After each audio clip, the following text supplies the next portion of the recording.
Hey y'all, Irish guy here. Now, people ask all the time, is Amish Mafia real or fake?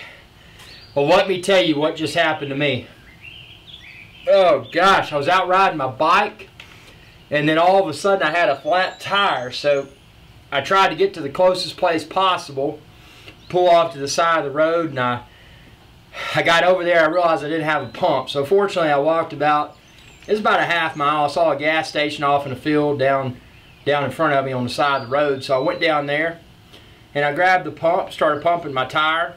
You know, I was like, this is great, you know, just a free air pump in today's economy. You know, everything's kind of steep, so I'm pumping my tire, and then I hear this car kind of pull up really slow, and I look behind me and I see it's like a black colored Cadillac, and I look more closely and I'm like, oh man. And that's when I was like, that guy looks familiar. And I knew that there was a show I watched on TV, and I couldn't paint the picture, and then it struck me. That is Lebanon Levi from Amish Mafia. So I didn't think much about it. I was just sitting over there, and then he walks up, and I'm like, hey, Lebanon Levi, how you doing? And he looks at me, he's like, you know, how do you know me? How do you know this, that, and the other? I said, I don't know. I said, I watched a TV show on Discovery Channel. He said, well, that's no good. He said, you don't need to be here. I said, well, why don't I need to be here? He said, did you pay for that air? And I said, no, it was just running. I didn't think there was a quarter or anything. He said, there's a quarter slot over there. He said, you're hot wiring my stuff to take my money. This is Amish Mafia money. And then before I knew it, I was knocked out, and I looked up and everything was black, and I could feel bumps and stuff. Before I knew it, the light hit me. I could barely see. We were pulled over on the side of a gravel road with a ditch on the side of the road. And he pulls me out, and my hands and ankles were tied, and he pulls me out of that trunk, throws me in the ditch, and then he walks over there with this axe.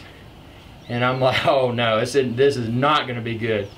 And Lebanon Levi walks over there with this axe, and then he reaches in his pocket because his phone rings, but he doesn't grab his phone. He grabs a knife and flicks that out. It was a butterfly knife, you know, like that martial art kind of knife. He pulls that out, and then he comes up to me, and I'm like, oh man, this is it. It's over. It's Amish Mafia. He said, I'm going to let you go this time, but he said the next time you're biking in Amish Mafia territory, tell them that, you know, always remember Lebanon Levi owns this. So anything you do, you're on the watch, and you won't get away so well next time. So he cuts the rope loose and throws me my bicycle helmet and my sunglasses. Never got my bike back, and I really don't want it back, because I'd have to go back to Amish Mafia territory to get it. And the one thing I learned from this experience is, number one, always check before airing up bicycle tires. Make sure it's not a quarter slot, because someone may think that you're stealing from them. And number two, Amish Mafia, if you have your doubts about it, mark my word, it's real. And when I watch that show again, and I've seen one episode since this happened, but it just makes shivers go up my spine every time I see, Lebanon Levi, because I know that he rules the Amish Mafia. So in conclusion, thanks for watching. Subscribe if you haven't already. It's youtube.com/IrixGuy.